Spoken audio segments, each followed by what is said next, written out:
Olá, sétimo ano. Então, nós teremos aula hoje sobre evolução, né? Continuando a parte da evolução. E hoje nós vamos falar especificamente sobre como a ciência explica o surgimento da vida.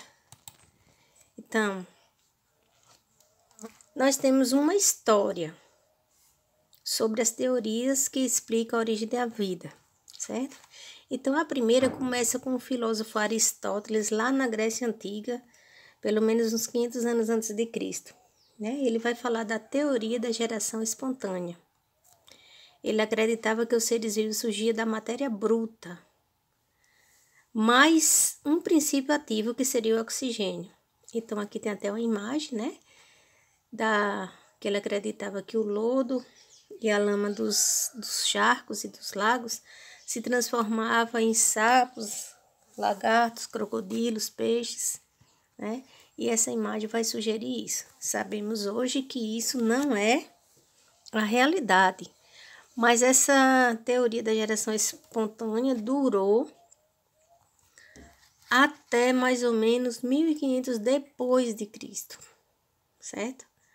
Então, as pessoas não paravam para analisar, né? Era uma época de falta de informação geral. Essa teoria ela já foi superada e ela faz apenas parte da história das teorias que explicam a origem da vida, certo? Temos que saber porque em algum momento em provas de Enem e vestibular eles vão falar da geração espontânea e você vai saber o que é que significa isso, né? Que a vida surgia espontaneamente da matéria inanimada, da matéria morta, da matéria bruta. Então, vejamos.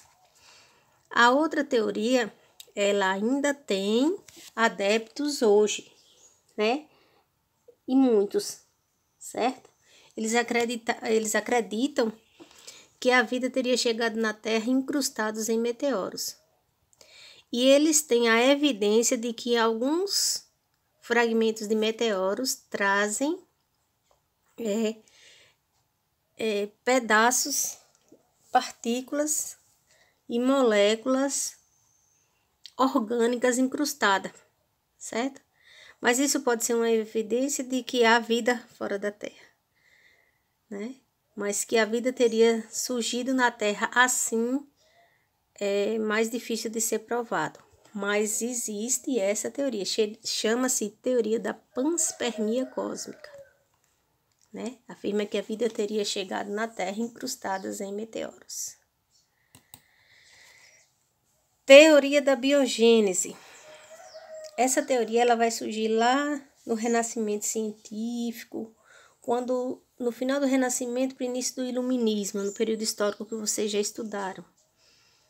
O que é que os naturalistas e os filósofos dessa época iam fazer? Buscar os conhecimentos na Grécia e tentar provar se era verdade ou não, né? Experimentar. Esse é o surgimento da ciência, né? Deixa de ser filosofia e passa a ser ciência por causa da experimentação. Então, a teoria da biogênese vai afirmar que a vida surge de outra vida pré-existente. E Redi derrubou a teoria lá de Aristóteles, que dizia que a vida surgia da matéria morta, porque um dos pressupostos daquela teoria era que mosca surgia de carne podre. E aí Redi simplesmente deixou um frasco aberto com carne dentro e tampou o outro com gaze de forma que as moscas não podiam entrar. E o que percebeu? As duas carnes apodreceram, mas só surgiu mosca naquelas onde outras moscas entraram e colocaram seus ovos. Então, com esse simples experimento, Redi derrubou uma teoria de 2000 anos de validade. Certo, aí surge os indícios da teoria da biogênese, que a vida surge a partir de outra vida pré-existente. Sim, mas e a primeira vida? Como é que fica? Aí tivemos outros experimentos a favor da biogênese, né? John Nenda, ele cozinhou caldo nutritivo e deixou esse caldo dentro de um frasco no laboratório, mas com a boca aberta. De forma que no caldo apareceu pontuações escurecidas que eles observaram na microscopia e viu que eram micro-organismos, mesmo depois de cozido aquele caldo. O que Lázaro Spallanzani fez? Fez a mesma coisa, cozinhou.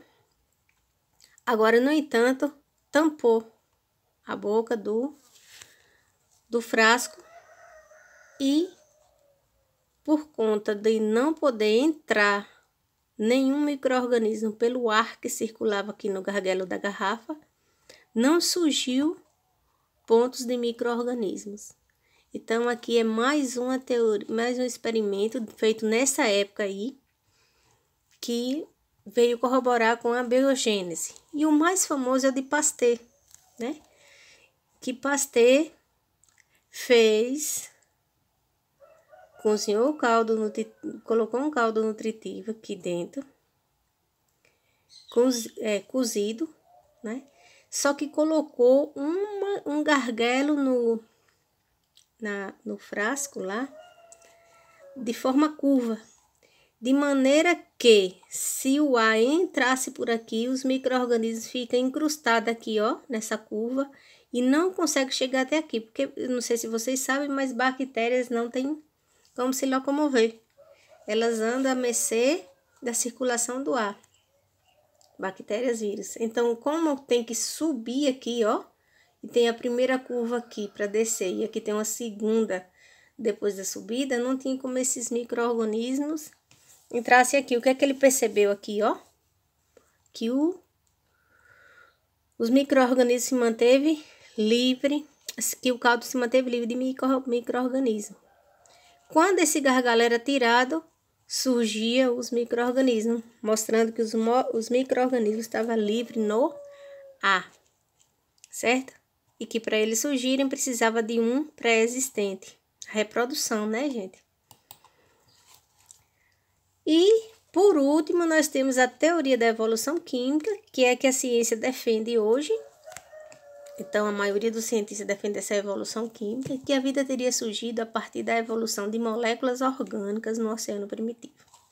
Então, nós temos uma figura aqui, é claro que ela foi imaginada, né? Ninguém viu isso lá, mas que propõe o seguinte: a gente tinha uma grande quantidade de vulcões em erupção nesse período, porque as rochas estavam se resfriando, mas a gente tinha lava em atividade e muito próxima da superfície. Então, tinha muito vulcão em erupção. Aqui, até hoje, quando os vulcões lançam suas lavas fora e sai fumaça e cinza e vapor de água, essa cinza é extremamente rica em micro e macronutrientes. Com o repouso dessa cinza sobre o oceano e trazido por chuvas, que as chuvas também eram constantes, aí o que é que aconteceu? O que é que acontecia? Dentro do oceano juntava esses nutrientes aqui com mais esses gases aqui, que era muito comum na atmosfera primitiva: hidrogênio, metano, amônia e nitrogênio. Então, quando isso tudo chegou aqui dentro do oceano, que recebia inúmeras descargas de raios das tempestades, e o calor dos vulcões que estava aqui próximo, promovia o quê? A aceleração de reações químicas e a formação das primeiras moléculas orgânicas aqui no oceano primitivo. Essas moléculas orgânicas foram aumentando de tamanho até formar uma bolha, como a gente conhece hoje quando a gente coloca óleo dentro da água, vai formar uma bolha. E algumas moléculas de proteína que ficaram livres ali deram origem a um RNA catalítico. E essa membrana que envolveu esse RNA catalítico é justamente o protótipo da vida. Esse RNA, por conta dessas descargas elétricas, vai sofrer um processo chamado transcriptase reversa. E esse RNA dá origem a uma molécula de DNA. Então, temos aí uma molécula de DNA envolvida por uma membrana. Então, esse é o ancestral de todos os seres vivos. Aqui, gente, é o surgimento das bactérias. Então, surge aí as bactérias, certo? E a partir daí, vai sofrer todo um processo de modificação, transformação, mutação, até dar origem aos seres eucariontes. Aqui a gente para, porque a gente só queria entender o surgimento da vida. Então, surge a vida aqui, ó, dentro do oceano primitivo, na forma de bactérias. E logo depois de unicelulares com núcleo. Quem primeiro tentou provar que isso era verdade, esse pressuposto aqui era verdade, foi Miller. Miller monta um experimento que simula o ambiente da Terra primitiva, né? A atmosfera primitiva, os 4 gases que era pressuposto aqui, ó, hidrogênio, água na forma de vapor, amônia e metano, colocado aqui nesse balão cheio de gases. Aqui embaixo tinha água cheia de nutrientes, como se acreditava ter naquele oceano primitivo. Então, nós temos aqui eletrodos de energia, né? Colocado aqui, tá vendo? 3 fios de energia, para quê? Para dar descargas elétricas aqui dentro nesses gases. E a água na forma de vapor vai reagir com esses elementos e cair aqui, ó, dentro da água fervendo, que é justamente o oceano primitivo. O que é que ele encontrou depois de feito todo esse experimento? Ele encontrou moléculas de aminoácidos que surgiram aqui nesse ambiente. Então, essa é uma evidência, não é uma prova científica, mas é uma evidência que as moléculas orgânicas simples, como aminoácidos, açúcares e ácido graxo, surgiram aqui no oceano primitivo e se organizaram para formar a primeira célula viva. Não se esqueça que esse experimento foi de Miller. A partir daí, o que é que os cientistas, aceitando já que a evolução surgiu a partir da evolução química, né? O que é que se tem depois? Então, nós temos 2 grandes grupos de cientistas que têm uma discussão. Não é para a gente tomar partido, é só para a gente saber que existe a discussão. Um diz que os primeiros seres vivos que surgiram foram os autotróficos, aqueles que fazem fotossíntese e produzem os seus próprios nutrientes. Os outros vão dizer que não, que os primeiros seres que surgiram eram seres muito simples e que viviam ali dentro e retiravam seus nutrientes do meio. Eles dizem que essa teoria aqui é enfraquecida pelo fato da fotossíntese precisar de moléculas muito complexas para poder acontecer. Então, a hipótese autotrófica vai dizer isso aqui, ó. Os primeiros seres vivos eram fotossintetizantes ou quimiosintetizantes, certo? Que faziam fermentação, certo? Liberavam gás carbônico, o que promoveu um efeito estufa na Terra e o aprisionamento do calor que foi necessário para a sobrevivência na Terra, certo? Consumia o gás carbônico pela fotossíntese também e liberava o oxigênio, o que modificou a atmosfera, que era uma atmosfera com gases reduzidos como amônia, metano, hidrogênio e água, tudo na base de hidrogênio. E aqui vai surgir, ó, o oxigênio. E logo depois vão aparecer seres com respiração aeróbica, certo? Mas ela é enfraquecida justamente porque precisa muitas moléculas sofisticadas para ocorrer o processo de fermentação e de fotossíntese. Os seres heterotróficos unicelulares são bem mais simples. né? Eles são incapazes de produzir seu próprio alimento. Surgiram da evolução de substâncias inorgânicas para substâncias orgânicas e é corroborada pela teoria de Oparin. Essa daqui, ó, é a mesminha lá que Miller montou, né? Oparin-Miller.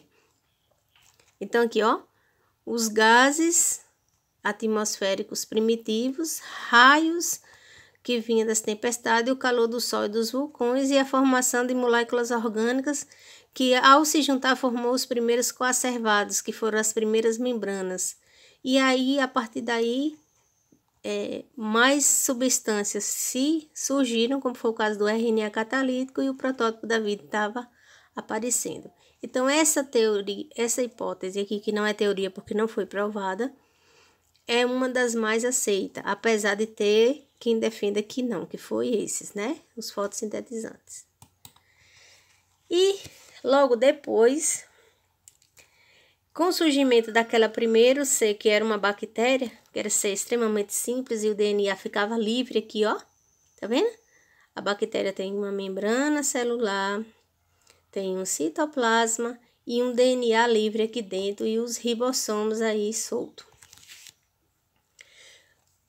O que aconteceu?